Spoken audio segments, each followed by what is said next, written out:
heels in love. Perseverance was essential to her survival. Ivar and Madeline Falk would not bother entertaining Aylin's feelings for Rudy. They made it distinctly clear in their detached parenting style that she was to marry Nolan Bergqvist, the son of Ivar's oldest friend and business associate. Like their parents, Aylin's brothers, Julian and Tage, had arranged marriages built on mutual respect that morphed into love, and were happy with their matches. Falks did not squander expansion opportunities for frivolous notions like love. They married for power, alliances, and wealth. Affection would be what the couple made of their merger. Ivar hadn't risen to the top by accident. People like him never did. Every move Ivar made from the time he was 14 was calculated. An orphan, he'd long adopted a bootstrap mentality and amassed a fortune by building a vast empire in shipping, gaming, and residential development all across Europe. Endless ambition earned him the nickname Bläckfisk, octopus, for he had his hands in everything. His marriage to Madeleine Benoit, a department store heiress of impeccable pedigree, solidified Ivar's place in elite society, thus making the Falk name revered and one of the most influential dynasties in Sweden. Aylin refused to be encumbered by her parents' demands. She needed more than Nolan's dead fish kisses and clammy groping hands to be fulfilled.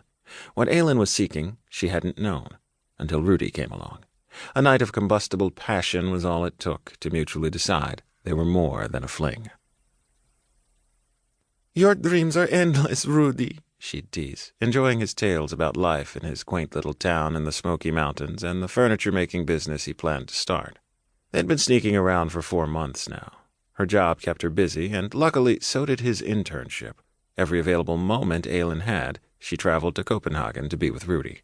This particular trip she had major news to share with her lover. She was pregnant.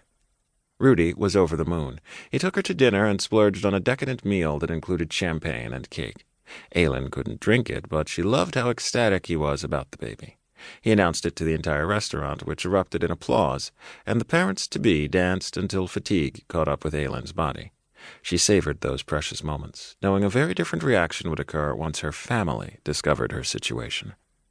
Rudy rolled her underneath him, kissing her until they were breathless. "Not too big that I can't add one more to turn into reality. Marry me, Aylin Falk.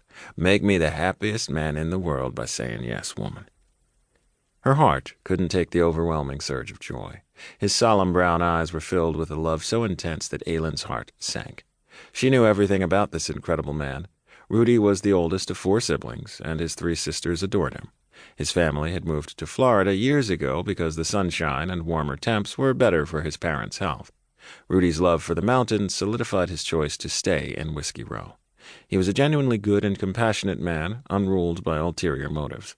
Aylin had no business corrupting him with her family or by sharing their history. "You barely know me." She panicked and attempted to wiggle away from him. The half-hearted, weak effort forced her to face the truth. Aylin could have clapped Rudy's ears, jabbed him in the throat, gouged his eyes out, or simply snapped his neck to escape. She did none of those things because she wanted to accept his proposal. The time to come clean was now. "There is still so much to tell you about myself."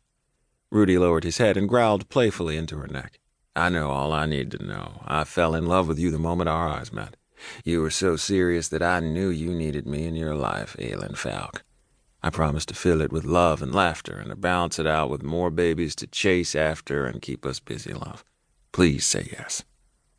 A second chance that involved babies instead of bloodshed. Jesus, he was unwrapping her layer by layer, and Aylin was loving Rudy's discoveries as much as he did. She deserved and wanted that fresh start immediately. Aylin placed his hand over her heart and covered it with hers. "Yes." "Nothing, husband. I was just thinking about how excited I am to start our new life in this alcoholic town of yours. Will I be drunk the minute we set foot in it?" Rudy groaned at her joke and placed his hand on her flat belly with great reverence.